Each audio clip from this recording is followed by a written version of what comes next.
Hey guys, before we start this episode, I wanted to talk to you about Type 1 Lifting. So, Type 1 Lifting is a clothing line that proceeds of the shirts and tanks and everything else goes to the Children's Diabetes Foundation. So, this all came about with me and seeing a 5-year-old girl in the emergency department that had new onset of diabetes. So, just take a look at the website. It's www.type1lifting.com. So just check it out. If you don't buy anything, that's perfectly fine.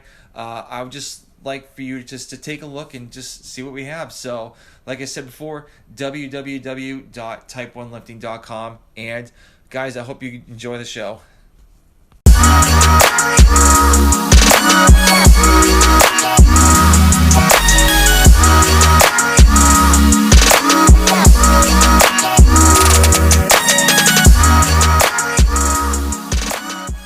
Guys, welcome to another episode of the Type 1 Lifting Podcast. I have an awesome guest. I've been wanting to get this guy on for a while. I just been chicken to, actually talk to him. So he is the creator of Coffee Pods and Wods. Peter White, how's it going? Good, thanks. Is this recording? Yes, it is. Oh, okay. Was all that other stuff recorded? Yes. Well, so I usually do a pre-recording because for some reason my Zoom was acting up, or it might be the SD card. So I give it some time to recording, and then I just start. So. Okay, well, hi everyone. So what an intro! I just totally messed up your intro. No, you're good. You're good. It's all good. So, well, thank you for coming on here. I really do appreciate it. And so, I know you talk to your guests like what their favorite coffee is. So, what is yours? Oh, that's a tough one. So I had this circular coffee, but it's spelled like COFFEA. I don't know why. Maybe it's Norwegian. Maybe that's how they spell it in Norway. But it's a Norwegian coffee. And they did this like geisha roast of this bean. And I had it there's a place in Dublin called Unfiltered.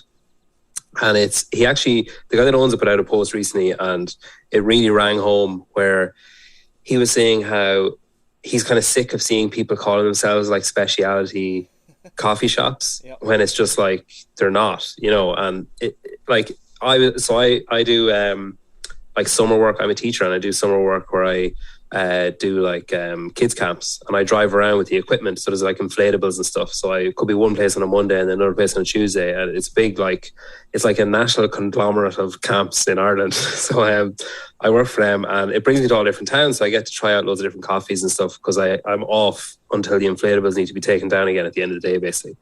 So I was in a town today, and there was 4 shops, like coffee shops, within a 5-minute walk of each other, that all had either a van outside with this written on it, or above the door, or a sign in the window, or one of those, like, what do you call those chalkboards, the sandwich boards outside, with best coffee in town written on it. And I was like, well, they can't all be. Like, someone's talking shit. And then I remembered his post, and it's like, it's so true that, like, it's just, I think people just see it as like, oh, it's easy, just say your specialty coffee, just say your really good coffee. But like, that Norwegian one in Unfiltered, if anyone's ever in Dublin, find Unfiltered, because he'll sit you down, he'll do a pour over, he'll talk to you about the coffee, not in like an annoying way, just in a, like, I've never met anyone as passionate about anything as this guy is about coffee. And it's infectious. And I've had a few. So that's Circular Coffee from Norway, I think it was. And then Sumo Coffee, they're Irish. Another really good coffee. And then West Cork Coffee would be my third. They're all just different. Like, you get 2 different bags and they'll be totally different from each other. Whereas there's some where it's kind of like, oh yeah, that's nice. Like, it is nice, but it's like a solid 7 out of 10 all the time, which is fine. But I want to get a coffee where it's like one day it's a 9 out of 10, and then the next day it's a 1. But at least I had that 9. And it's, there is that difference of like, oh, this is amazing, and oh, I don't like this one as much, because it tastes totally different. I think, a lot of it's kind of diluted, where, like, say Starbucks and Costa and those kind of places, where it's just like they're all like 3s, but they're always a 3. Mm-hmm. Like, they're all exactly the same. And I think I like that. The risk involved of like trying something different, I think, is good. But I went a bit off. I'm going to go off topic all the time. I get really nervous when someone else asks me a question, and I just talk way too much. So tell me to shut up at any point. So, I've never been to Dublin. I've never been to Ireland, pretty much. So, I know there's a lot of like tourists that come there once in a while. So, what is one thing that a tourist should check out that's not like a normal? Oh, a not touristy thing. Yeah. Oh shit. Pressure of that. Okay, well, if anyone likes coffee and they're ever going to Ireland, drop me a DM and I'll give you a list. That's how I became friends with Tim Paulson, because he was here for Filthy 150, and I sent him a list of like 10 places, and he went to like 8 of the 10, and we're like, oh, amazing. Every day it was like, oh, that was amazing. So if anyone's ever here, drop me a DM. I think, like, I know it's touristy, but I think one of the most consistently enjoyed things by tourists is the Guinness tour. Okay. I think like loads of Irish people do it and they love it. I think it is really good. So I'd say that's, if anyone's ever visiting Dublin specifically, I'd go there. If you're just visiting Ireland in general, I'd try to get to the West Coast because it's just outrageously scenic, like cliffs and, you know, it's nice. It's properly nice. Nice beaches and stuff. But yeah, like, it's hard, you know, like when you're from a town or you're from a place and someone says, oh, what's good to do there? You're like, I don't know, nothing. Like, you know, it's like, to me, it's like, if someone's like, oh, what's good about Dublin? It's like, I don't know, it's just there. And it's like, you know, it's like if someone asks you, what's your favorite thing about yourself? You're just kind of like, nothing. I don't know, I'm terrible. You know, it's the same. If someone's like, why should I come to Ireland? It's like, oh, don't bother, we're shit. But yeah, I think there is plenty to see and plenty to do. And I think probably the best thing about it, like we were talking before the start there about how someone lives 12 hours away from someone else in America. Like, I think the best thing about Ireland is that is literally impossible. Like, if you drive from Dublin, like a beach on Dublin on the east coast to a beach in Galway on the west coast would take you like maybe 3.5 hours. Wow. And if you were to drive from a beach in Donegal on the north coast to a beach in like Cork on the south coast would take you like maybe 5. So it's like there isn't anywhere. Like, I was really far away from home today in my head, and I was like an hour and 45 minutes it took me to get home. So like, yeah, I think that's, if, you know, it's worth bearing in mind that if you're traveling, like if I was going to America for, like, say if I was going to Miami in America, like I kind of have to stay there because if I want to go to the next nearest town, it's a good distance away. Whereas in Ireland, you can literally see the whole country in like 5 days. That's, you know, crazy. Like yeah, it's like, that's probably the best thing about it is that everything is just really close to everything else. I'd say it's underappreciated by Irish people as well. Yeah. That closeness, like. Yeah, I mean, so I'm originally from Massachusetts, like where Boston is, and then I live in Atlanta now. So we drove, my wife and I, and our dog, and our soon now 6-year-old, but he was like 3 months old. Took us like 2 days just to get down. It was like, because we had to stop and he had to eat and all that stuff. But there's been trips it's taken me like 23 hours just to get from one place to another. Ugh. Yeah, and just being in a car all day is the worst. Yeah, I remember I was at the games in 2019 and we drove from Minneapolis. Isn't that St. Paul, Minneapolis? Yep. I think. Yeah, we drove from there to the games, and we stayed somewhere overnight on the way. Like, it was on the Mississippi wherever we stayed. Shit, I can't remember the name of it. Anyway, and that I was like driving. I felt like I was driving for like 4 days, probably because of like jet lag and stuff as well. Yeah. But it, like, I don't know how people, like, I don't know how truckers in America do. I used to admire truckers in Ireland, where it's like, God, it must be so boring, like just driving all the time. Truckers in America, man, that must be crazy. Because like, all the roads are just the same. It's just like you're driving along, it's just like ba-dum, ba-dum, ba-dum, ba-dum, like constantly just. And I remember when we were driving thinking like, what is making that noise? And like, you know, that took my attention for about 20 minutes. I'm like looking at the road being like, I don't understand where the noise is coming from. It sounds like you're driving over cat's eyes, but you're not. It's just like weird lines on the road for no reason. Yeah. But yeah, no, I think I'd say a lot of people don't understand the sheer vastness of America. Like it's mind-boggling how big it is. Mm-hmm. Yeah, it's crazy. Like, and I haven't even hit a lot of the places I want to yet.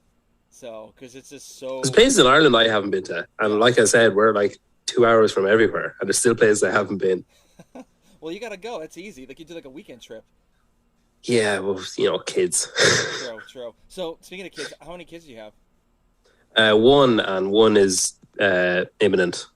Okay. Yeah. Oh, so I think so Sloane is like, she's 1.5. And she has no idea the train that's coming down the track. She's like, like in those old westerns where she'd like tied to the track, but she just doesn't know what's coming and she can't escape it. And like, sometimes she's like, say this afternoon I came home from work and she was like doing laps at the house and I was like hiding behind doors, like jumping out at her, and she was laughing and running the opposite direction or whatever. And I just wanted to stop her and be like, this is all going to change. Like, you need to prepare yourself. But yeah, ignorance is bliss, maybe. So yeah, that's baby number 2 is due in like mid to late September. Okay. So I'll lose this. This is going to go my office or my studio or whatever. That's going to go because it's going to be a bedroom. Yeah. So yeah, I'll have to figure out something else for that. But he'd probably sleep through it, or she, if I. Yeah, just put white noise in the background. They're out. So. Yeah. He or she can just like lie in the corner and I'll just whisper all my interviews. So tell me about the games. Yeah. So obviously, like, how did you get involved with like CrossFit? Pretty much, like, when did you start? Probably like later than people would expect, I'd say. Well, not by looking at me. It looks like I haven't started yet. But I think like my wife and I, we met in college. And moved home. Like, we weren't married yet, but we moved to my home, which is about half an hour from hers because everywhere's beside everywhere. Yeah. And we were living with my dad while we were like looking for somewhere else to live, and there was like no gyms. We had been into kind of like, I guess, like strength training, but like pointless, kind of just like endless sets of 12. It felt like just like everything. Yeah, like just like, oh, we'll do legs on Monday, and it was just the same thing like all the time. And then there was one gym, like things could have been so different. There was one gym in my local town which had you had to sign up with a direct debit, and I was like, that's a big commitment. Like, if I don't like this place and I don't know what it's like, you kind of look around, but you don't really get a feel for it. So I was like, that's a big commitment. I might just see what else is out there. And I went on Google and a gym showed up called like Wolfhound Fitness. And I was like, okay, I'll see what that's like. So I went there and there was no machines, no nothing. It was just like a rig, and there was like 3 rowers or like 4 rowers maybe. And I actually think that was all that was there. And then like barbells and stuff. And I went in and Joe was there. He owns it with his now wife. And he was like, oh yeah, we're actually not open yet. We're like, we've literally just finished like remodeling or whatever. So I said, oh, can we come and have a look around? Like, and he was like, yeah, we do classes. And he showed me a timetable. I was like, oh, classes. I don't want to do fucking classes. And I was like, oh, do you do any open gym? And he was like, yeah, not really. Like, just come to one of the classes and see, and look, like, if you don't like it, you don't like it. If you do, you do. And yeah, that was it. Never looked back. So I was at there like one of their first days they were open, and there was about 5 or 6 of us doing like circuits, like 30 on, 10 off kind of thing.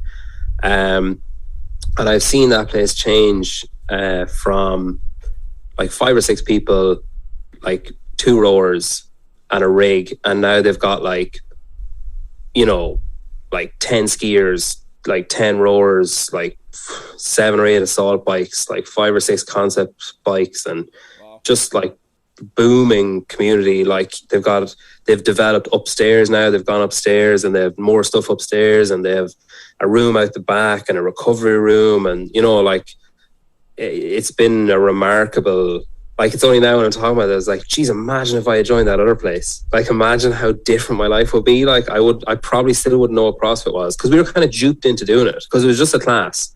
And then it was like, oh, here's some wall balls. You just throw the ball, you have to hit that target. And it's like, okay. And it was like, oh, we're going to do like dumbbell snatch. It's like, what the hell is dumbbell snatch? Like, and then it was like, oh, and we're going to do pull-ups. And it's like, okay, I can't really do that many strict pull-ups. It's like, okay, well, can you do like 3? It's like, yeah, maybe. And it's like, okay, we'll try and do like 2 kipping ones. It's like, what the hell are kipping pull-ups?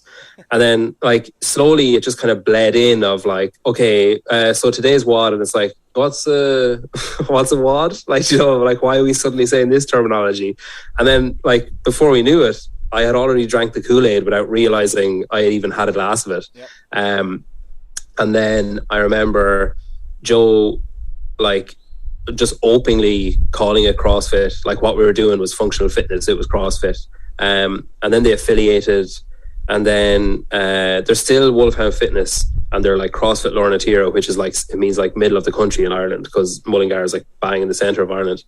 And they've just gone from strength to strength. Like, the community they developed is like, I don't know, I'm probably every member of every gym would say the same, but I've never seen anything like it, where like, you know, they had so many members at their wedding, and like, he's the godfather to my first kid, like, and you know, like, just this really, I think, unique community that they've developed. And then because of that, they've got so many other things going. Like, he's the strength and conditioning coach for like the county's, you know, GA team, like it's like an Irish sport or whatever, and like, she does like strength and conditioning for Irish dancers, and they've managed to hire 2 new coaches, and they're able to take time off now and stuff, which they hadn't been able to do. But it's just like, to watch that grow and develop has just been such a privilege, to be like a day oneer, and be able to see it from where it started. So yeah, I think that's kind of how I got into it. And then, yeah, like, kind of unbeknownst to myself, was like, Jesus, I really love CrossFit, without ever like knowing what it was. And then I found out that it's like a sport, and that you can watch it, and there's documentaries, and there's other people that like it, and it's all over the place. And then, yeah, I think like many people's stories, you just get hooked before you realize you're hooked, and then you're one of those assholes that just talks about it all the time. Yeah, I agree. I was the same way too. And speaking about Irish step dancers, so I had no idea they need strength and conditioning coaches, because my family, I have 3 younger sisters. All of them are Irish step dancers, and so the middle, is that because they're like Boston then? Yeah, that was up in Boston. Yeah. Okay. So, yeah. So my sister was number 1 in New England for like 7 years in a row for her age bracket, and then I think she was like 22nd in the world for Irish step, and like, I remember those dresses were like $5,000, and she was like, they're like, don't even, like, you can't even eat on them, like, because they just get like. If ever there was a money racket, like if ever there was a way, they were like, oh, we're making these dresses for dancers. Well, nobody knows how much they cost. Let's just charge them like $5,000. Oh, it's insane. It's like I'm like, you could have bought a car for that dress. It's like, yeah, you can't be 22nd in the world owning a car though. Yeah, true. Yeah. But I never knew they needed trainers to. Yeah, well, I suppose it's like anything, you don't need it, but you know, like, if you think of dancing, like any kind of dancing, it's aerobic. Yeah. Probably anaerobic as well. You've got, like, you know, you need good leg strength, good posture, good, you know, like, I guess triple extension. There's a lot of jumps in it and stuff. So yeah, I think she saw the benefits of like her own training, because she was an Irish dancer. She saw the benefits of it, and then just saw an opportunity, I guess, to help other people. So yeah, it's great. And even like, I was in there the other day, and there was like a guy came in, he must have been close to 75 or 80, and he's coming in for a PT session. Like, you know, it's just, it is like one of those communities where there's just, everyone's there, like everyone, people are bringing their babies in, their kids, they're, you know, like, it is just, it is great to be part of it. Yeah, very cool. So what is like a monthly membership over there for like price? Well, you know, I mean, you could just say like pounds or whatever, just like whatever it is, because like over here the price for like training at a CrossFit gym is like, I don't know, it ranges from like $100 all the way to like $300 in some areas. Yeah, it'd be similar here. So depending on where you are, like say Dublin would be more expensive because it's more expensive for the gym to exist there, like, you know, just because of rates and stuff. I'm trying to think. Oh crap! Let me think. They do. Let's see. I'll actually check. Okay. So while I'm checking, so it depends. Like most CrossFit gyms, like you know, there's a few gyms that might be kind of like rough and ready, we'll say, and they charge accordingly. And then there'll be others that have like, you know, state of the art, and they charge accordingly. Then there'll be ones where they're in like, you know, expensive neighborhoods or whatever of cities and stuff. So obviously outside the city would be more, what would you call it? More reasonably priced compared to in the city, because in the city you have to pay city rates, I guess. So let's see, 100, like roughly like $150 roughly a month. Okay. So pretty much bang in the middle of what you were saying there. And then again, there's other ones that could be $250, you know, close to $300, and then there's other ones that could be like closer to 100 or slightly below it, you know, depending on where you are. And I suppose depending on what kind of membership, like that's unlimited. So that's, I can go to all the open gyms. I can go to, you know, 5 classes a day if I want to be an asshole about it. So yeah, it like but you do, I think by and large, you get what you pay for. Seems to be what I've discovered anyway. Yeah. But I think another good thing about it as well is because Ireland, like I said, is so small, like everybody kind of knows everybody, or like knows people or through, they've seen them at competitions, or because like if there's a competition in Dublin, it's not just for people from Dublin, whereas like if there's a competition in Miami, apart from like Wadapalooza or whatever, it's probably just for people in that area. Yeah. Whereas like if there's a competition in Dublin, you'll have people from all 4 corners of the country going to it because like, oh yeah, sure, it's only an hour and a half away, or it's only 2 hours away or whatever. So I think like drop-ins are fairly common around here because it's like you can nearly message the gym owner because you probably know them and be like, oh, I'll be passing through Dublin, can I call in? So yeah, I think the Irish community might be a bit more close-knit, that kind of way. But yeah, I think it's reasonable enough. I guess it's always like it's going to get more expensive because like that, like our membership went up when they hired the 2 new coaches and did the expansions, because obviously they needed to cover the cost of that, and they needed to, you know, make sure they were able to get a mortgage and that kind of stuff. And other gyms will be the same. They'll start off small and gradually get bigger and more expensive and so on. But yeah, you get what you pay for, I guess. Yeah. So do you have any ambitions of owning your own gym? Oh no, Jesus! Like in my front room, maybe. Yeah. No, like I don't know enough. Like I think, like coaches are just incredible. Like the stuff, like a good coach. My God, like I'd hate to be a shit coach. I'd hate to be a coach and just like, oh, I'm a coach, and it's like that guy doesn't have a fucking clue what he's doing. He's an asshole. Mm-hmm. Like I couldn't, and that's what I'd end up doing, whether I liked it or not, because I don't know enough. I've no qualifications, so I leave it to the experts. But like, you know, Joe that owns my gym, like blew my mind. He blows my mind a lot with some of the stuff he notices and says, and like he was doing a workout with a friend of his, like a young guy, he's 18, and he's kind of training him in. He's busy living in the gym this summer because he's not at school. And they were doing a workout together because they're doing a partner competition, but this guy is doing it with someone else. But Joe said, I'll do the workout with you and we can talk about it, you know, like tactics and stuff like that. Yeah. So they were doing like pull-ups, and it was synchronized pull-ups. And they were doing like sets of 5 or something just to suit the guy he was with. And they were doing them, and they dropped from the bar. And Joe was like, okay, ready, 3, 2. And just before he said 1, he goes, scoop more at the bottom. And they jumped up and did more. And so 2 things about it. 1, how the fuck did Joe see that while doing pull-ups himself? Was able to see where the breakdown was, like what was making it harder for Evan was the fact that he wasn't scooping enough. How did he see that while moving? And then have the wherewithal to stop before he said 1 and say it to him. And then the second impressive thing was the guy fucking implemented it. Like straight away after he said it, the guy was scooping. He's just one of those really coachable kids. Like he just, everything, if you say it to him, like lean forward a bit more, he leans forward the exact right amount and just does it perfectly. Yep. So yeah, I think when you see coaching like that, that's when you're reminded that like, no matter how into fitness you are, no matter how into CrossFit you are, that's when you're reminded that like, no, there's so many better people than me better qualified to do it, and they deserve to do it.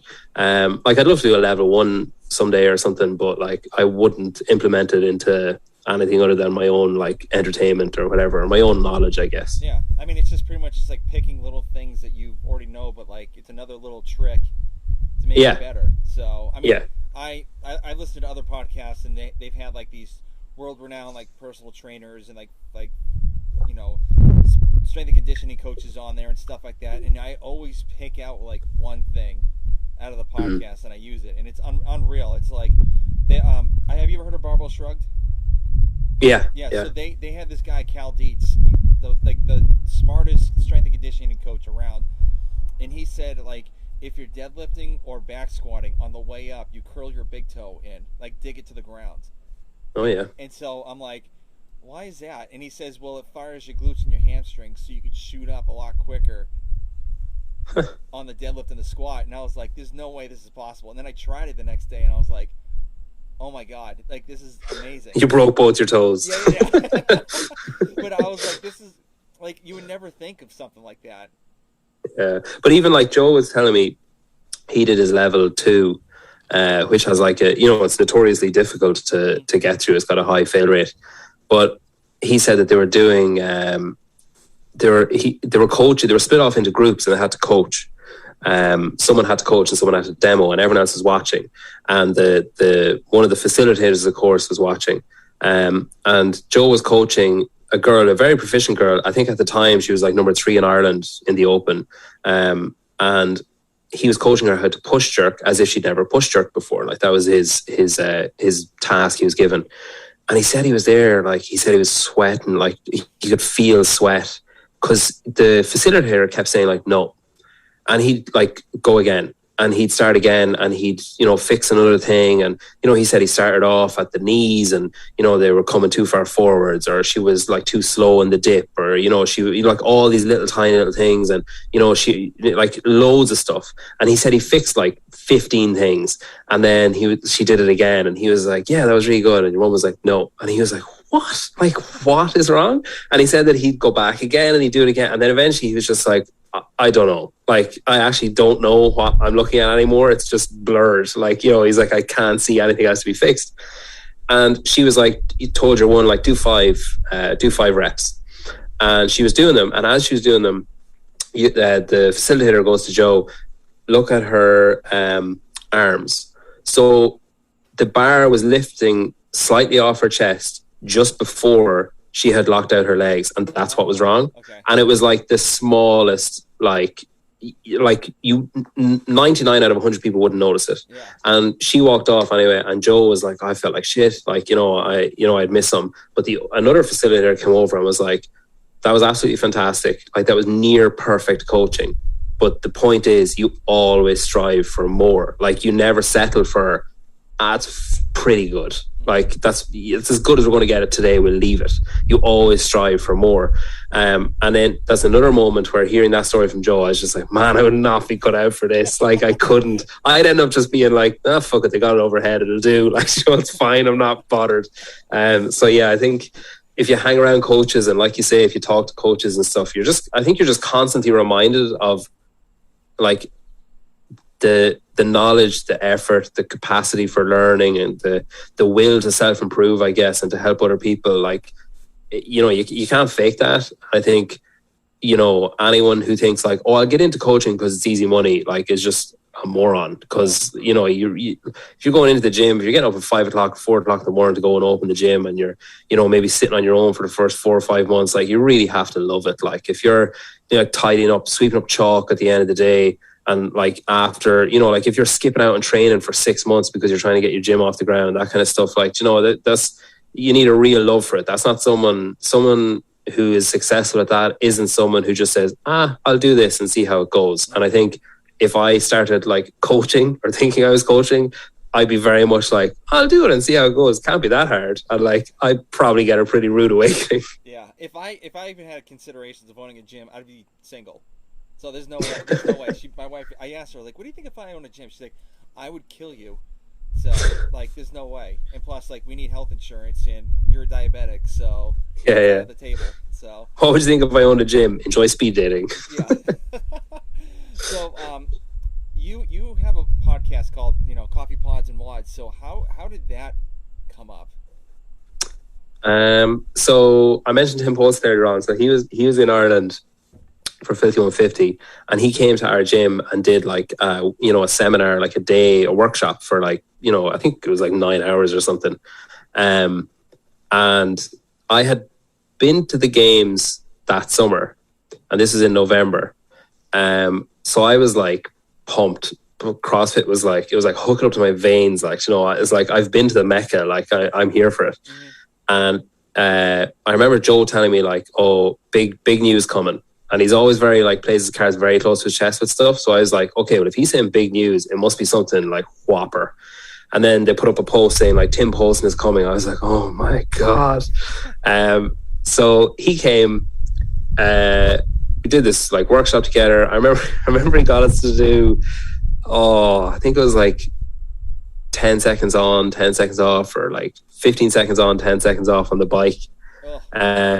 And he talked about it, and then he did it, and then he talked about it immediately after doing it. He was just like, so the thing you want to focus on, and I just remember being like, how is he thinking? Never mind speaking about this. Like, how is he thinking of the nuances of sprinting? Yeah. So he was like telling us where to put the seat and stuff like that, like, for like optimum power and stuff. And it's just an amazing day, like of like like you mentioned, that's just one little thing that you take from the day, and it just changes everything. Like, I've totally changed the way I sit on the bike because of something he said. Like, and we went out. We did like a Q&A at a couple of periods during the day, and people were asking questions. Like what do you eat, and like that kind of stuff. And I was just kind of struck by how like everybody asks that. Like, if you read an interview or if you listen to an interview, if there's 100 interviews, I'd say like 75 of them are that. They're like, so tell us about a day's training for such and such CrossFit Games athlete, or tell us about like, how do you fuel your sessions, or tell us about your recovery or whatever. And it's kind of like, okay, like someone's probably asked that before, like, or they've probably answered that question like 100 times, maybe think outside the box a bit. And we went out for dinner, a few of us, and Tim afterwards. And I said, what was it like with the rope climbs? Because he had that fucking nightmare with the rope climb, the event one at the games the previous year. And I was like, what was it like with the rope climbs? Like, it must be just crazy not being able to do something on that stage, like just your body that you've worked on for so long just failing you, like, and like how long after that does your mind fail and just give up, like. And we chatted about that for a while, and then I said, like, do you just go back and just do like endless rope climbs for days? Like, how do you avoid going too far the other way? And he chatted about that for a while, and then he was like, no one's ever asked me about that workout, like apart from like my wife and my coach. And then we went to Filthy, and I remember there's this page, this Instagram page called like Shit Guinness in London. And it's just a picture of pints of Guinness in London, but like really shit ones. So like, where the head is like the whole pint and it's all spilled, all that kind of stuff. And we've been talking about coffee, and I've been saying to Tim, I'd sent him a list of places, and he'd been to a few of the places before Filthy, and I was kind of chatting to Joe about it, and Joe was like, you should start an Instagram page of like good coffee, like in Ireland or whatever, or like shit coffee in Ireland. And then I said, I'm actually thinking of starting a podcast. And it was literally just before I wrote that message, the thought popped into my head, and then I just said it. And he said, oh, cool. And I said, yeah, Coffee Pods and Wods. Because again, it literally just flowed off my fingers into the phone. And then it was kind of that thing of like, well, I've said it now to someone, so if I don't do it, I'm going to look like a fucking idiot. Yeah. So I sketched out on a little notepad, like the logo, like a crude version of that, and I sent it to a friend of mine. I said, I think I'm starting a podcast. He's a graphic designer who lives in Canada, and I was like, I'm thinking of starting a podcast. Here's a logo. Would you be able to do something up with that? And I'd say within like a day, I had that exact logo back, and it just took off. I interviewed Joe. I actually interviewed Joe's brother Mark in an episode never to be aired. Like I was like, can I just practice on you? And I'll never air it. I just want to see what it's like to actually do it. And Mark obliged under the proviso that I did never air it. Then I interviewed Joe and we chatted and it was really enjoyable and I put it out there and a few people listened and a few people liked it. And then I was like, oh shit, okay. Like, you know, maybe like 10 people or whatever. And I remember seeing that first episode go past 100 and I was like, holy shit, like this is major, you know, like so fucking naive. But I was like, okay, yeah, this is huge. Like, and then I just reached out to some other people and I was like, oh, would you be interested, like coaches that I knew or, you know, around the Irish scene or whatever. And it kind of grew from there. And then I asked Tim for episode 10. I got Tim posting on and I think that was a bit of a catalyst where it was kind of like, well, shit, if he'd do it, like who else would do it? Like who else is stupid enough to like give me an hour of their time? So then I reached out to Sean and Tommy from Talking Lead, who I know you've had on. Yep. And I remember putting up a picture of like the Zoom screen or whatever. And I remember I put up my story and I remember getting like no responses to it and thinking like, that's weird. I kind of thought people would be like, oh, wow. And then I was in the gym the next day and people were like, that was really funny last night. And I was like, what? And they said, oh, the Photoshop. And I was like, what Photoshop? And they're like, the Sean and Tommy from Talking Elite, you Photoshopped in the corner. And I was like, no, like that literally happened. Like that was a Zoom call. They were like, no, it wasn't. I was like, no, like really, like that. Why would I do that? They were like, I don't know. I just thought you were trying to be funny. Like, oh, look at me with my podcast, and you know that you had edited their video to show you. And I was like, no, that was us. Like, so yeah. Then I think lockdown, like COVID, just shoved a rocket up its arse, where it just took me places that, you know, I remember interviewing Pat Vellner and just being like, what is happening? Like, why is this happening, or how is this happening? And it was just because he had so much time. Like he was just like, what else would I be doing? Yep. And that became a trend for a while of people I just started messaging like ridiculous people who like under normal circumstances wouldn't even look at the message, never mind respond or give me time. So it just kind of grew and grew and grew. I think it was like it grew exponentially because of COVID. I'd say without COVID, it still would have grown. I'd say it would have been a lot slower. And like, you know, it has been slow, but I think it would have been like, you know, snail's pace without COVID, because I think I got access to people that I shouldn't have had access to. And then because of that, I got access to more people, because like I've had people on who've been like, oh yeah, well I saw you had Vellner on, and you know, like, so I think that it kind of carries weight the further you go in. Yeah. So yeah, that's why I started it. Yeah. That was a long answer, but yeah. No, you're good. That's awesome, because like that's the same thing with me. I've had, you know, Carrie Pierce on, and like I thought there's no way in hell she's gonna be coming on here. She's got like an ungodly amount of like Instagram followers and stuff like that, and it's just like, and I just like throw Hail Marys out there and they're like, yeah, I'm down for coming on. But they're so like, I don't know how to like word it, but I think a lot of people think of involved in CrossFit, think of them as celebrities in CrossFit, and they are. Yep. But I think they put them on the just celebrities like platform, which they're not. Like, you know, like even like say Matt Fraser is like the biggest name, or one of anyway the biggest names in CrossFit. But if you go into like the middle of Rome and just start shouting like with Matt Fraser and just stand there with him, how many people are going to stop and come up to you? Nobody. Whereas if you're standing there with like Cristiano Ronaldo, you know, like that's a celebrity. So I think it's easy to forget that the most famous people in CrossFit are still so grounded, because there isn't that global hype about each individual. There's, you know, like within the community, there's a crazy amount of hype for them, and it's amazing. But I think like there isn't that like, holy crap, like from across the street in New York, like Shane and T are in New York at the minute. How many times would you say they've gotten stopped? Whereas if that was like, oh, I don't know, I'm shit at celebrities. If that was like Jennifer Aniston, how about that? Yeah, okay. I was going to say Michelle Pfeiffer, and then I was like, wait, is she still really famous? Yeah, if Jennifer Aniston was walking down the street, how many times would she get stopped? Do you know, like, or if they were standing in a queue, how many people would know them in the queue compared to like a movie star? Yeah.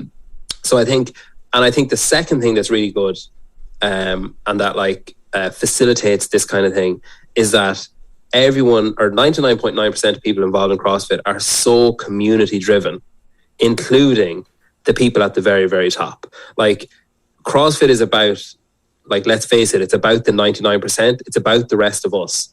It's about getting people in the door and getting people like healthy and fit and moving and whatever else, and like elongating their lives in good ways, I suppose, rather than like pills and stuff, making it so that they don't need that stuff for like little things like getting up out of a chair, that they're able to just do it rather than, you know, needing assistance and stuff.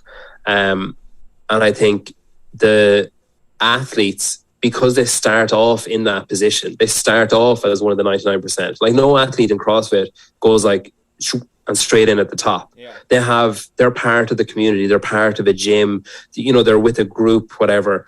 And I think they don't forget that. I think they know how important it is to the community to be accessible and to be, you know, like to see DMs and reply to them, to see comments and reply to them. And they know it's in their better interest as well. Like, I mean, they know, like, Carrie Pierce knows that it's in her better interest to be engaging with the community, because it's the community that has her where she is. Like, you know, it's, you know, like her athleticism and her proficiency in the sport is undeniable. But like, without the community supporting her, would she have like the deals that she has and the support from sponsors and stuff that she has? You know, and I think that there's identifiable people who have, I guess, cottoned on to the idea that it's mutually beneficial for the community to hear from me, or for me to engage from the community, and then the community, because of that, will hopefully like lift me up a bit and like help me out when I need it.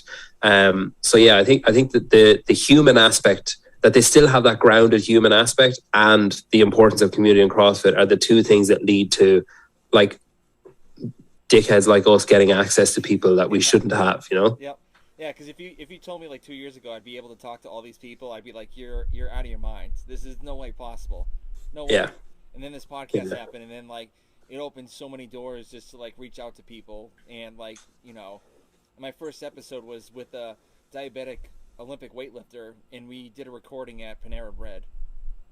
In Panera Bread, so you could hear people like chattering like all over the place. Yeah. And I was like, it was like so spur of the moment. I was like, okay, and then started interviewing other people, and then kind of working my way up. And you know, I'm granted, I've had some people like say like they're not interested at the time because they're a little bit busy, which is fine. But like, you know, still getting access or talking to people, it's, you know, it's awesome, very cool. Yeah, I think you'll always get that. You'll always get, like I said, most people understand the importance, and most people have the time or can find the time.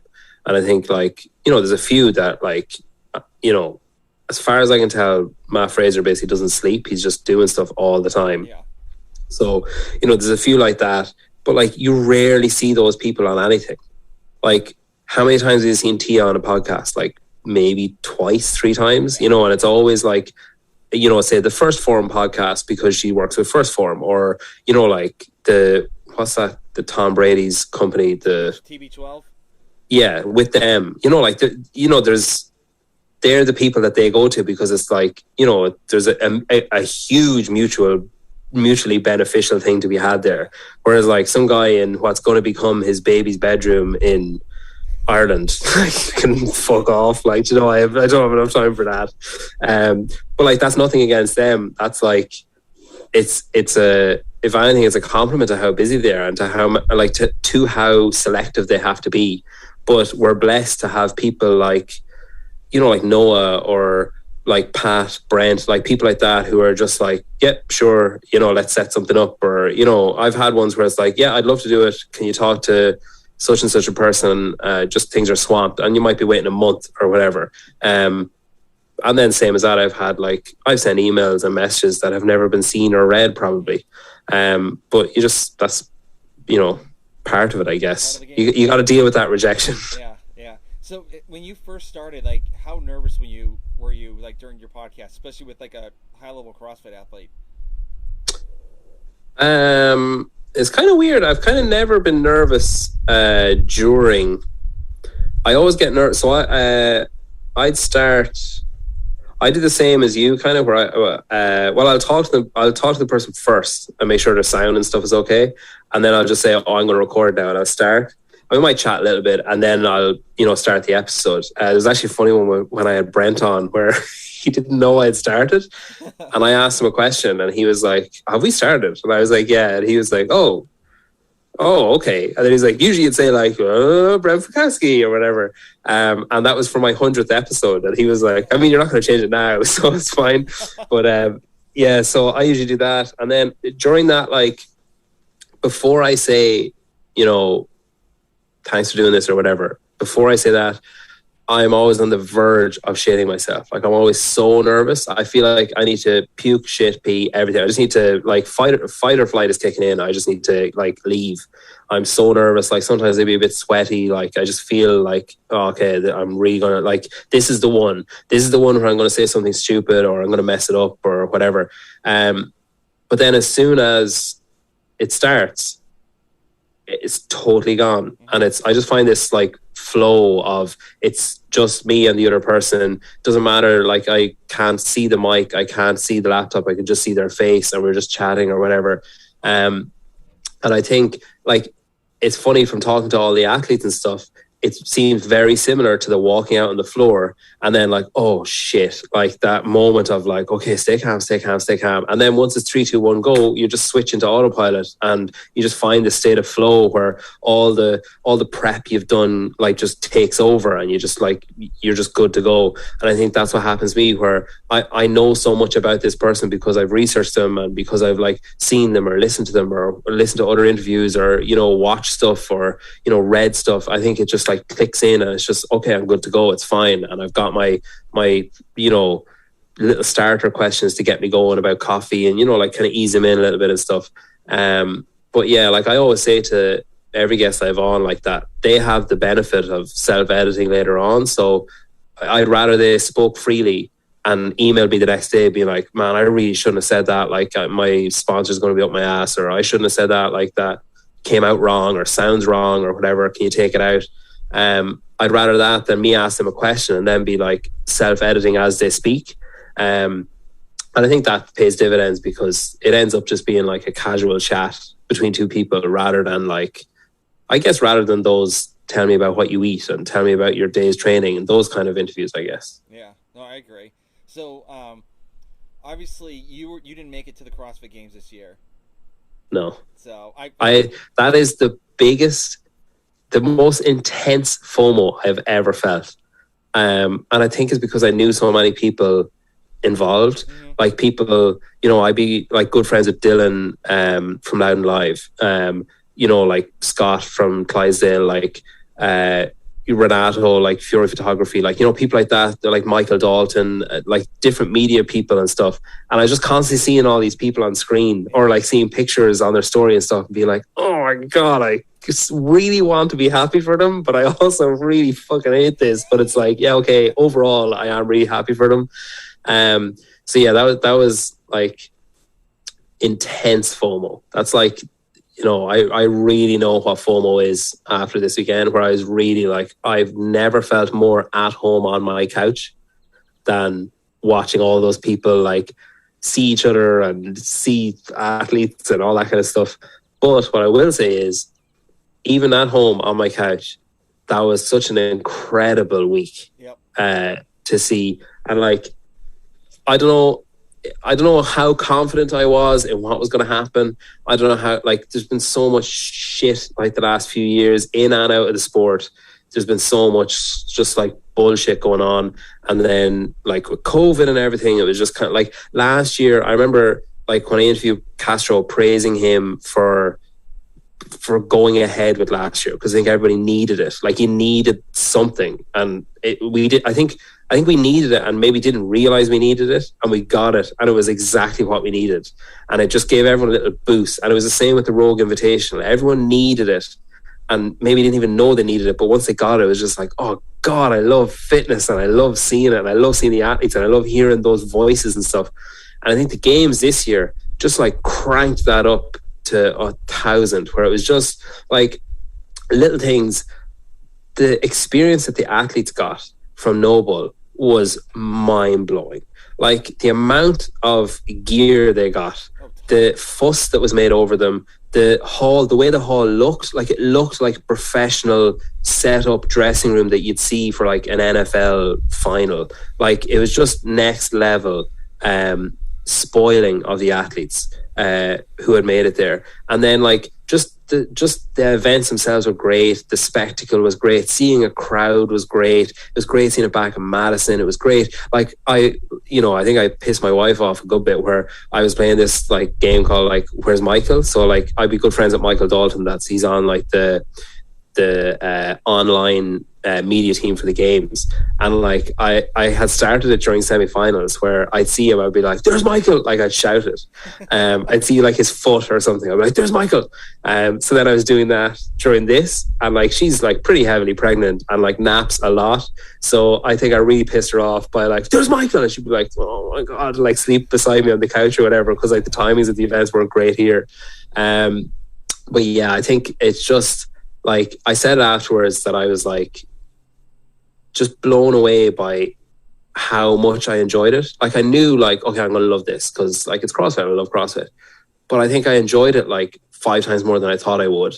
And some of that is probably because there hasn't been anything in a while. Some of that is probably because I maybe knew like, I guess semi-know some of the people that were competing.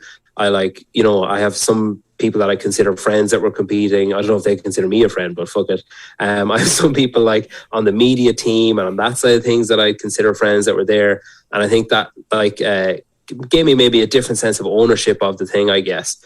But yeah, it was just like, it was so good. Like it was so good. And it's the quickest where the event has been over. It's the quickest that I've been like, I cannot fucking wait for next year. Yeah. Like if that's what they did this year, if that's what they did with like not a lot of time, like Noble came in kind of late-ish in the day. If that's what was put together with not a lot of time and still some restrictions in place and a bit of like uncertainty about what can we do, what can we not do, imagine what they can do next year. Like that's what I'm like. The second it was like, round of applause for your podiums, I was like, holy shit, next year's going to be incredible. Yep. And I think that's the quickest I've ever felt that, and I think that says a lot about what we saw. Yeah, I had FOMO as well because I saw like Scott and like everyone else, like you said, like even the athletes I've interviewed, and I'm like, God, I really need to be there. And so I kind of I told myself, I even told Scott from the Clydesdale, I was like, I'm going to be there next year, either as just someone in the stands or part of the media team, or just like some way or like shape or form of me getting there. An athlete. Yeah, an athlete. Yeah. So I'm way too tall to be an athlete there. So way too tall. I'm 6'6". So. Yeah. Okay. Fair. Yeah. Might do. Yeah. Okay. Yeah. No, that's fair. They did like height divisions or something, but yeah. Well, I'm in the 40 to 44 range too. So could be a possibility. Yeah, I mean, the thing, I remember a few years ago, I turned 30, and I remember saying to Joe, Masters, man, I'm coming for Masters. By the time I get to Masters, I'm going to be ready. And he was like, yeah, everyone else that's your age now is also going to be a Masters when you're a Masters. And I was like, oh, fuck, I forgot about those guys. Oh, man, that's hilarious. So, did you do like kind of like a fantasy CrossFit kind of draft? Like had you like your top 3 male and females, and was it like kind of like on point of what you had? Yeah, I had I was wrong on the female side. I had Cara. That was like totally out of her control, I guess. But I thought she was going to put it up to Tia, but she didn't really get the opportunity, which is a shame. But yeah, so that like just ruined everything on my female prediction side. The men, like I didn't have Justin winning. I had those 3, but I was like, my heart wanted Brent to win. Mm-hmm. My head told me Pat would win. And I had Brent second and Justin third. But like, I couldn't argue with either podium over the course of the weekend. Like Annie was just incredible. I guess if Annie wasn't up there, I would like to see Hayley up there.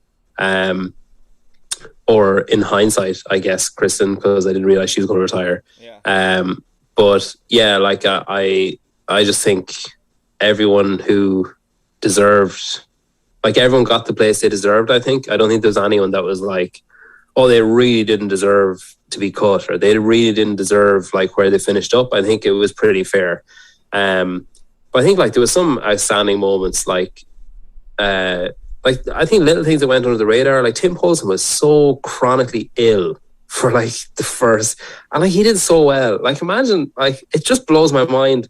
Like watching him do the wall walks and thrusters, and I was like, I'd still be lying on the floor after the second wall walk, and I'm perfectly like fit and healthy, and he was sick, and he, you know, like that kind of stuff. Just like I don't know, like the just the feats that they're capable of is just ridiculous. Like Cara running the sprint and she's like, you know, close to coughing up a lung. And it's, you know, just, I mean, like, I guess the grit and determination it would take not to be like, do you know what? I'm out. I'm calling it. Like, this isn't going to end well. Which she ended up doing eventually. But like the fact that she went out and ran, and like, it would be easy for her to think that of like, you know, oh, this is too embarrassing. Like, I'm definitely going to finish last, whatever. But I think like the guts shown to go out and do it. And then like Danielle Brandon, like just all weekend, like I've never seen anything like that. Like someone to be treated, how can I phrase this? Because I don't think CrossFit mistreated her. I don't think she was treated unfairly, but someone to get such a raw deal, we'll say. Yeah. Like she was constantly just kicked in the stomach, like by being the only one wearing this mask, and you know, like sitting over in the corner on her own, and you know, like, oh, your lane is over there, like go over there into the dirty lane in the corner or whatever, and just constantly be reminded and be treated differently, because I guess they felt she had to be treated differently. And I'm not arguing with anything that happened, but the mental fortitude shown by her to like do as well as she did, and to show like all the hard work that she put in place, that was mind-blowing. And then those other moments like Tia enveloping her at the end and bringing her over, and you know, like there was just so many like, fuck, I love this sport moments of like athletic feats, as well as that what we've talked about earlier with that community thing of like, you know, you can't fake that. Like you can't fake that that niceness. And I think a lot of people accuse certain athletes of being fake, like, oh, they're just hamming it up because whatever. And like, you know, we've heard stories about people doing stuff when nobody was watching. Like we've all heard, I assume anyway, about Shane Orr picking up litter at the end in the athlete warm-up area. And like, as far as he was concerned, there was nobody there. And I think, you know, those kind of moments really add to the love of the sport and the love of the community and the love of the people involved in it. So yeah, I think that, you know, my predictions of the podium were not matched by my predictions of, you know, Fantasy Fitnessing do their draft. And as per, I absolutely fucking bombed. Like, oh, it's just really irritating where it's like, okay, I was shafted. Like Cara pulled out, and she was my like goat on the girls' side, because I was like, okay, you had a certain amount of money to play with. Yeah. I was like, well, I can't afford Tia. If I buy Tia, I'm just screwed like all over the place. So I'll go Cara because she's like $20 cheaper in the draft. So I'll go with her, and then that'll give me some weight. No, she's out. Like, you know, she like bombs the first few events, then she's gone. It's like, oh, God damn it. And then like the wheels came off everything. Basically, like every fantasy thing I ever do in sport, where when I set it, I'm like, I'm actually going to be hired as a professional fantasy picker after this. Yeah. This is my gateway to millions. And then within about 12 hours, it's like, oh, okay, I'm last again. I'm propping up the table. Yeah, I gave up on fantasy sports because, like, especially with football, I'm a big New England Patriots fan, and this is when like Brady was still there, and I had to like draft people that were like playing against him during that season. And I'm like, I don't want him to play because I want the Patriots to win. It's like I don't need them to. I need him to score a touchdown, but I don't want him to score. So yeah. I completely gave up on all that kind of stuff. So I just like picking and choosing, and I was bummed about Cara. You know, bombing out. Even Sean Sweeney too. There was a lot of people that were sick. Yeah, it was crazy. I think a cat put up a box about who got sick from the lake, and like I hadn't actually thought of that. But there's a lot of people who got sick during the week, and it was like, I mean, the lake event was the first event, so it wouldn't be like amazingly shocking. But well, I think 2 years ago when they had it at that lake too, a couple other people got sick again. Yeah, I remember Rich said it, like, what did he call it? duck shit, isn't that? He said he was swimming through duck shit, and Josh Bridges said he got sick like almost immediately after. And yeah, because you can obviously swim in it, but I remember being there and like I had trunks. I was like, oh, I'll go for a dip like in this lake. And I remember like walking down to the edge of the water. I'd be like, fuck that. I'm like walking back up. I was like, it's so dirty. And like, you know, like it wasn't even dirt. It was just like murky. You couldn't see. And I was like, I don't know what's in there. So I'm not going near it. Like, you know, you hear these, especially when you're not from America and you visit America, you're like, there's probably crocodiles. I'm not going near anything. Like, yeah. I heard one of my friends said if you actually dip in that water, you'll like will never get COVID. That's how nasty that water is. Yeah, it'll be like Mr. Burns in The Simpsons, you know, where he has all these diseases that are stopping him from dying. Yeah. So, do you have any plans of going to next year's game, or like what's the? I know you have a little one coming through. Yeah, that's the cock blocker for getting to the games. I've toyed with the idea of going to Wadapalooza, because I'd be able to just go for like 3 days and come back, and it wouldn't be as expensive, because like getting from here to, obviously, you know, it's exacerbated with COVID and stuff, but it isn't cheap anyway. When we went to 2019, it wasn't cheap. Like it was expensive to get there, it was expensive to stay there, it was expensive to come back. Whereas I think Miami would be, you know, it's not cheap, but it's cheaper to get there, because I think I was looking at it would be like €400, like about $500 for if I went with just like a backpack, you know, like just like a carry-on bag, which I'd probably be able to do if I was going on my own. I asked my wife, I was like, do you reckon you'd go on holiday in January? And she was like, or in February? And she was like, where would we go? And I was like, Miami. And she was like, how do we bring the kids? And I was like, oh no, like we'd leave the kids. And she was like, oh, fuck off, I'm not leaving. This baby would only be like 6 months old. So yeah, but then she was like, I don't mind if you go. So I don't know, I'll see if my guilt lets me book a flight. It probably won't. And then so Filthy 150 is going to be here in November. So, you know, that'll quell, or, you know, scratch that itch for a while anyway. And then like, it's just flights are so expensive. Like Dubai would be great, but flights are so expensive. And I think Ireland are actually like high up on the US, like don't let them in list, because of COVID. So it depends. Like, you know, if I get to what I think Wadapalooza in January, I think. So if I get to January and things are still as weird as they are, I'm not going to book flights to America and not knowing if I'm going to get back in or not, or if I'd be able to get there or not. Yeah. So that plays into it a bit as well. But like, look, I'd love to go, but unless like Rosa rings me and says, hey, we've chartered a plane for you to fly over, like there's no way I'm going to afford going to the games, unfortunately. So I'll continue to live vicariously through all the friends I've made, and will continue to make, hopefully. But yeah, I think it's probably out of reach for a while, unless, I don't know, like miracles happen, I guess, unless like some sponsor comes on board and says, do you know what we need to do? We need to get you for literally no reason at all, because there's a lot of people doing what you're doing closer to Madison. We're still going to fly you over there. We're going to put you up. If that happens, I'll be there. Yeah. So do you think more like sanctional events will have like a podcast row, or like kind of like a radio row? Now since podcasting's gotten like a little bit bigger.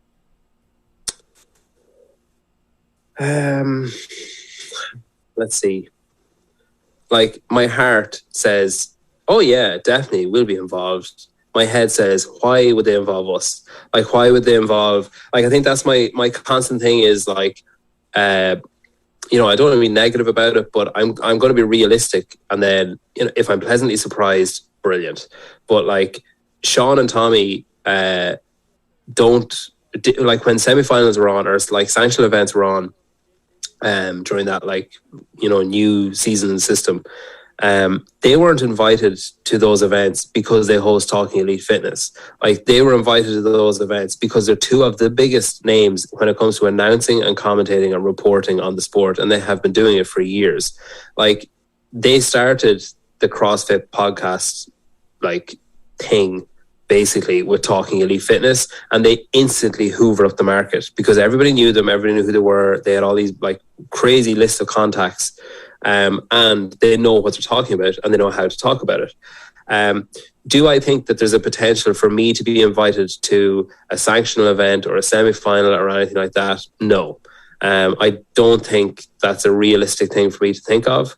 I think, like say, Scott and the Clydesdale crew were at the games with Morning Chalk Up because they're hosting a show with Morning Chalk Up. I don't think there's an avenue there for me. And like, I'm not bitter about it or anything. I don't mind. Like, I'll keep doing what I'm doing anyway because I love doing it. Would it be nice? Yeah, it'd be fucking amazing if someone contacted me and said, hey, we need you. Like, I mean, I just can't see the circumstances that would arise where they'd be like, do you know what we need? You know, like what am I the answer? Like, what question am I the answer to? Do you know, like, it's like, that's the thing where it's like, you know what we need? We need two people who are going to report on this. We need people that the community know and they recognize it will give us gravitas. Who will we bring? Sean and Tommy. Like, you know, they're the answer to that question. We need two people who are going to bring energy, who are going to, you know, like build a bit of buzz around it, who might be able to do some media stuff. The Buttery Bros, they're the answer to that. We need someone who's got like a huge Instagram following, who can, you know, drum up a bit of hype and who can do some media work for us. You know, who's the answer to that? Like Team Richie or Vakey or whoever else. What am I the answer? What question am I the answer to? And I don't think there is a question that I'm the answer to for that thing, for like semi-finals or sanctions and stuff. But I'll go to Filthy 150 as a paying customer because I love it. And I've seen that grow from, you know, a small event with teams of 4 or whatever to this like global thing that it is. And I'll, you know, hopefully make it to another event or another semi-final, but it'll be off my own bat to support the community and stuff because, yeah, like I say, like what unfortunate series of circumstances would need to arise for an event to be like, I don't know, the guy from Coffee Pods and Wods? Like, Speaking about Vakey, so I think we released, like both of us released the podcast same day, same day, or like a day apart, yeah. And like it was funny because like I was watching his YouTube channel while I was making pancakes for my kids, and all of a sudden like he talked about both of us, and like literally I almost like shit my pants. I was like, oh my god, I'm on a YouTube channel, like just like losing my mind. So did you get the same, like did you do the same reaction when you got on his YouTube channel at all, or? Yeah, like I kind of I had it with Castro. When I had Castro on, I asked him about Ricky Gerard, and Craig Ritchie put it up on his, and I got like 40 messages from people being like, did you see that you're on Craig Ritchie's page or whatever? And I watched the video, like I watched to see what was said, and he just said like, oh, Castro was on the podcast Coffee Pods and Wods, and my logo flashed up on the screen, and I was like, that was really cool of him. Like, it was really cool of him to name the show and to show the logo, because I had seen other people say like, Dave Castro was on a podcast, and then like just continue with the story and like say what he said or whatever, but not give credit for it. So I was like, that was really cool. Like, that was real, what would you call it? Like, just like a show of respect, I guess. Like a, you know, kind of a, I don't know, just a nice thing to do. Like, you didn't have to do it. And yeah, it was the same with Fakey. Like when, you know, like when people say the name of it or like give like a tip of the hat towards it, like I always think that's really nice. But like, it's amazing to me when a guest comes on and they might like share the episode in their story, or like I've had some that have put a post up, and like it takes a lot for me to put a post up, say like on my like personal Instagram. I think the last thing I put up was in like April of like last year. Like it want to be like a pretty big deal for me to put a post up. Obviously on the show, when I put one up every Wednesday for the new episode or whatever, but outside of episodes I rarely put a post up. So when I see someone put a post up of like, I did a podcast, that really stops me in my tracks, where it's like, holy shit, like they really didn't have to do that.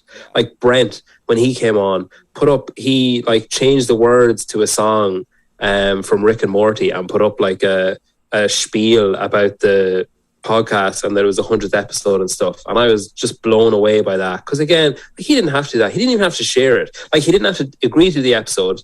He didn't have to share the fact that he did the episode like on his story or whatever when I tagged him and stuff. And he definitely didn't have to put up a post. Like, stuff like that blows my mind. And it's never, I think I remember before, I think Tim Paulson shared the episode I did with him. And I remember being like, sitting, looking at my phone, being like, here we go. Like, any second now. Here we go. Come on. And like, nothing was happening. And I was like, okay, maybe is it the time zones? Are time zones different? Like, is he awake or asleep? And like, waiting for this, like, you know that, have you seen that thing on, is it Cristiano Ronaldo's phone or something where he turned on notifications? And it was just like, it's just like a blur of like things popping up. I was like, any second now, here it comes, like waiting for this like barrage of followers and likes and stuff. And I remember being disappointed when it didn't come, being like, oh, like 4 people or something followed. I was like, oh, okay, shit. All right. And then it was like very soon after that where I realized that it was like, that's not why I'm doing it. And I kind of had to remind myself of like, what do you care if like nobody, if like one person listened to it and like you said earlier on, took one thing from it, that's good. Like, that's good enough. So I think while I appreciate people sharing stuff and it means the world when they like, you know, reshare a story or a post or whatever, I think I've thankfully moved away from thinking like, here we go, like this is the big time coming now. Like I can almost hear them calling me like up to the big table. I think I'd rather like have that really sometimes painfully slow organic growth than just have a sudden burst and be at like 12,000 followers and have no engagement with anyone. Like, I get any DM I reply to it. I either like it if it's, you know, if it's something that doesn't warrant a reply. If it's just like, haha, I'm not going to reply to that. I'd like say, yes, haha, indeed, you know, like, but if someone asks me a question, I'll reply. If someone, you know, whatever, I'll always reply to every DM. To the best of my knowledge, I've never left one unread or unresponded. And I think if I had that sudden burst of like, you know, fame with it, I wouldn't be able to do that. And so I think I'd rather have that really slow, like gradual growth. And I think, you know, it's always nice when a guest references it later. Like when Vakey says later on, oh, I was on it then, because it's like, okay, I wasn't just like a flash gone by, never thought about it again. Like obviously there was a you know, however minute, there was a bit of a connection there, and that's always nice, just on a human level. But yeah, I think like when Shane came on and Tia shared it, that was terrifying. Because there was a bit of a moment there of like, I think I got like 600 followers over like 5 days or something. So there was a bit of like, oh shit, like, uh-oh, like what do I do now? Like these people, it's like, you know, when someone walks into a room and like looks at you and goes, what are you going to do now? And it was like, I don't know what I'm going to do now. I just did that other thing. And it's like, I hadn't thought about the next thing. So yeah, there was a bit of that about it. But again, I kind of expected like, if these rats were following me, like chances are the next guests are going to be like, who the fuck is that? And unfollow. Because, you know, you can't always have Shane Orr on every week. But yeah, I think my main aim with it is to, like, the podcast to me is essentially like, it's a microphone for the other person, or it's a stage for the other person. Yeah. And I'm like, you know, I'm essentially the stage for them to stand upon. Like, I'm not up there with them.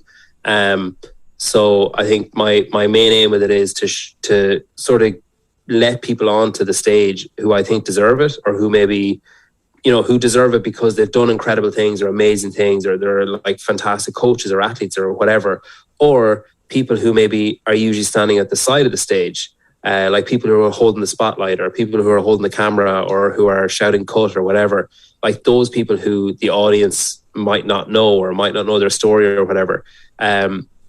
And I think regardless of mentions or follows or likes or anything like that, I think I'll just continue to do that because, you know, that's the purpose of it, I guess. And if I, like, there were times at the start where I strayed a bit away from that. I'd be like, oh, I need to get to like 500 followers. Like, what can I do? Like, but I think, yeah, I kind of separated myself from the numbers, where I was like, there's going to be months where it's shit. Like there's going to be months where numbers dip because people are on holidays or they're busy or whatever. There's going to be months where numbers dip because people don't know who the person is and maybe they don't trust me enough yet to listen to it. But I do know that there's a core group who have been here since the early days who listen to every episode, because I'll have someone on who nobody's ever heard of and they'll be like, oh shit, that person was amazing, I never knew who they were. And I get those DMs from those people who are like day oneers essentially. So I guess I just hope that if it continues to happen and continues to go the way it's going, that those people who trust me enough to listen to everybody it turns into a bigger number of people, I guess. Very cool, very cool. So we're getting close to the end. I'm outside right now because my office is being worked on. So, and it looks like it's about to thunder. So typical Georgia weather. So if you stopped like everything, like your podcast, fitnessing, doing CrossFit or anything, well, how do you want people to know you as? Like if I died tomorrow? Yeah, pretty much. Yeah, sure. Oh God. I was trying to be nice. I was trying not to be nice, not saying that. So. Yeah. I don't know. Like the reality of it is the majority of people won't have a fucking clue who I was. Like I'll just be some guy with an obituary in the paper. I think like, when I think of things like that, I think I'm always immediately brought close to home. So I think if something was to ever happen to me, I think I'd like Sloane, like my child who's here now. I guess if I die tomorrow, I'm not going to meet my second kid. So I'll just focus on her, I guess. So I think if I was to die, I think I just love her to have like positive memories and to have like I'd love when I go, I'd love to have taught her like valuable life lessons, like fuck ups that I made. I'd love to give her the tools to, if she faces the same fuck ups, that she can get through it. And if she sees those fuck ups coming, that maybe she sidesteps them a little bit sooner than I did. I think I want my wife to remember that I like supported her and, made her proud and like helped her in every way I could. Outside of that, to be honest, I don't really give a shit. Like, I don't really care. Once my wife cries at my funeral. No, once my wife and my kids are proud of me and know that I've done everything I could for them, I don't really give too much of a fuck what anybody else thinks, really. Yeah. Like other people come and go, but like my kids are my kids and my wife is my wife. I think friends come and go, and you might drift apart from family members, and you might. Podcast could end tomorrow and nobody might ever remember. You could get 6 months down the line, people could be like, coffee, what? Like it could just be nothing. So I think the constants in my life, no matter what happens, whether there's a gym, whether there's podcasts, whether there's work, whatever, the constants are going to be Orla, Sloane, and whatever we decide to call baby number 2. So I think they're the ones that I want to have certain things to think of afterwards. Like if someone remembers how many times I've got shit on my hands from changing her nappies and stuff, and that she owes me. She really owes me. She's not a tiny pooper. Yeah. Well, I know kids are, especially when they hold her for like a day or two. It's like, good Lord. So. Yeah, no, she's quite something when it comes to shit. So, on that note, do you have any goals that you want to hit by the end of the year at all with like the podcast? Goals. Let's see. Personal goals. Obviously, like family stuff. Baby to be born healthy and happy and all that. I want to get stronger. So I neglected strength for the last ages. Lower body strength. My front squat and my bench is higher than my front squat and my back squat, and my shoulder press, like my push press, is higher than my front squat. So I need to fix that. Like my legs are essentially like arms, so I need to fix that. So on a fitness thing, that's my bulking season is coming, or strength season. I've probably bulked for like 30 years, and then on the podcast side of things, I always said up until recently, I always said I want to be at an event on merit.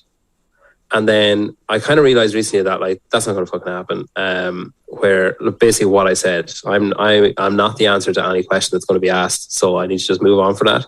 I'm going to MC an event here in Dublin, the Powerful Invitational. So it's like a mixed pairs competition, and they asked me to MC. Okay. Very cool.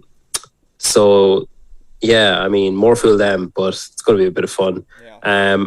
So I want to do that. I want to enjoy that. Even if I'm shit at it, I still want to enjoy it.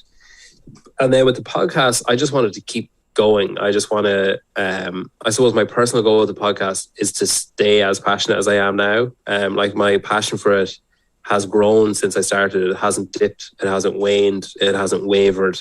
It's just gotten bigger and bigger. So I want to keep doing that. I want to keep the creativity going. Like we're launching like, there's a pre-sale on clothes at the minute on the website, coffeepodsandwods.com, if anyone wants to buy some clothes.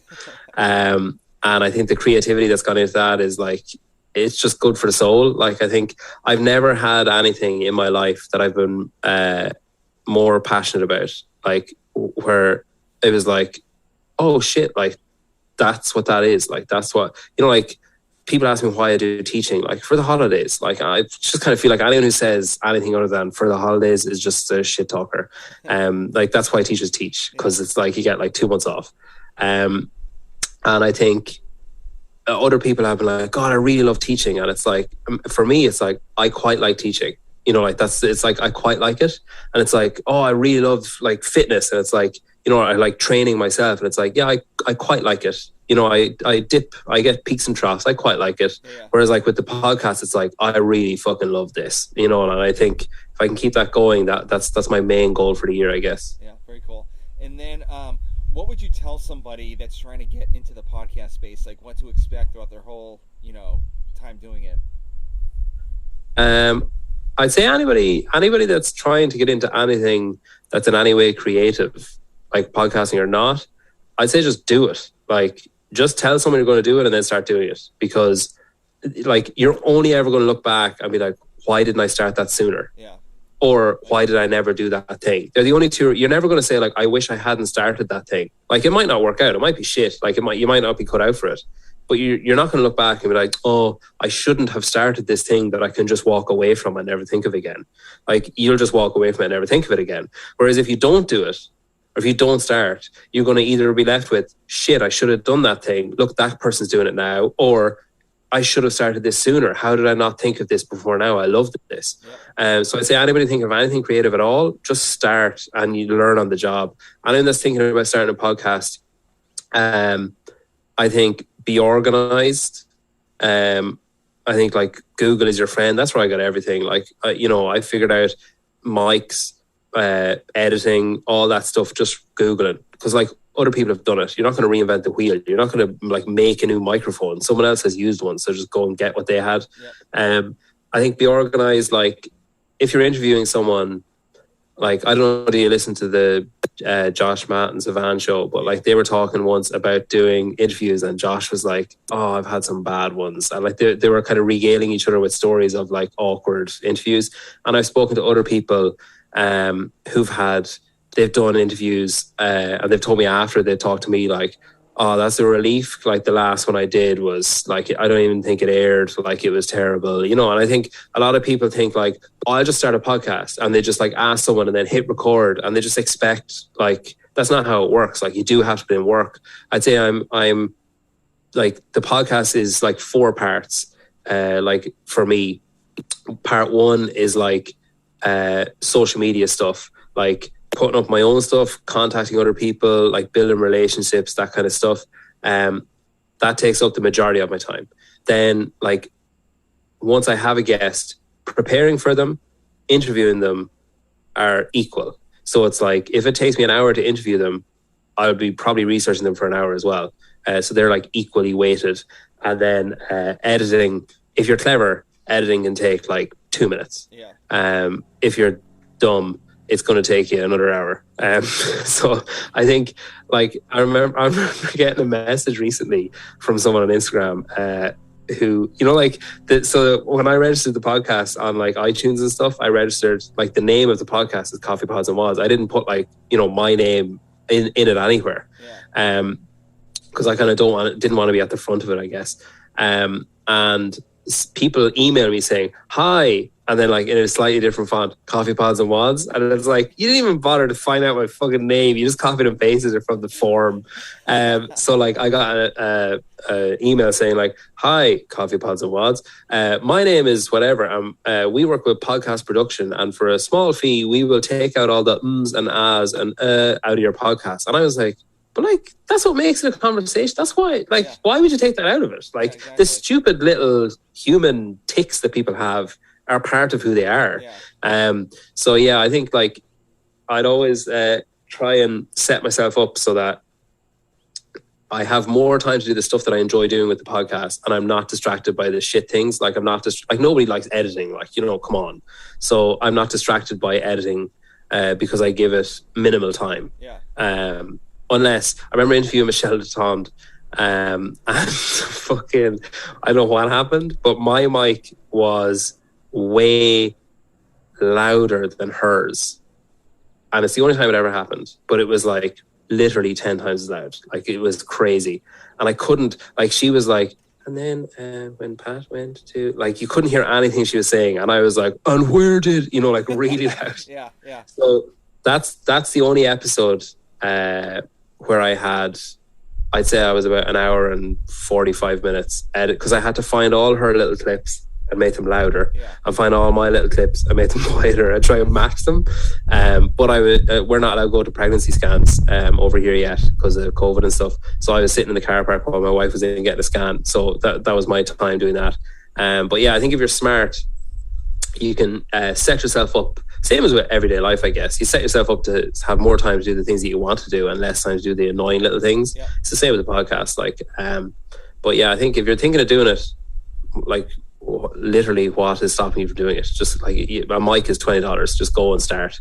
And you can, like, Spotify is free, iTunes is free. All you have to do is have an episode or something for them to listen to make sure that it's not like hate speech or whatever, and they just vet you and then they let you on and then just get going. Like, what's stopping you? So when I first started, I used the Anchor app on my phone and 2 lapel mics. Oh, okay. And that's it. I never used a speaker. I had a lapel mic right here, lapel mic right on the speaker, and that was it. I just pressed record, and it gave me like an hour deadline. So you must have been shitting your pants though because like listening back to it, if only your mic worked, or if like your mic was quiet and theirs was loud, or vice versa. I've actually had episodes where my mic is like really low and the other person is really loud. So I've been trying to like mess around with that, but that's just later on. We'll talk about that later. But anyway, so last question: where can people reach out to you if they have any questions? So this is probably one my biggest regret with the podcast. So on Instagram, let's just forget about Twitter, because I was like, I'll set up everything and I'll use everything, and they'll all grow like at the same time as. So Twitter just didn't take off, so we'll just pretend that doesn't exist. So on Instagram it's at Coffee Pods and Wods, so just an N, because I was like, oh, that's catchy, that's cool. I don't know why I didn't just fucking say and. But anyway, yeah, if you search like Coffee Pods and Wods, like Coffee Pods and Wods, and then you can email coffeepodsandwods@gmail.com. I won't give out my phone number, but if you contact me at either of those, or else there's a contact form on coffeepodsandwods.com. But yeah, anyone that wants help with anything, just let me know. I don't know. Again, I don't know what question I'm the answer to, but if someone has a question that they need answered, I'll answer for them. Or like guest suggestions or whatever. I'm always open to stuff like that. But yeah, I regret not just calling it Coffee Pods and Wods on Instagram. I thought it looked catchier or something, and now I just hate it.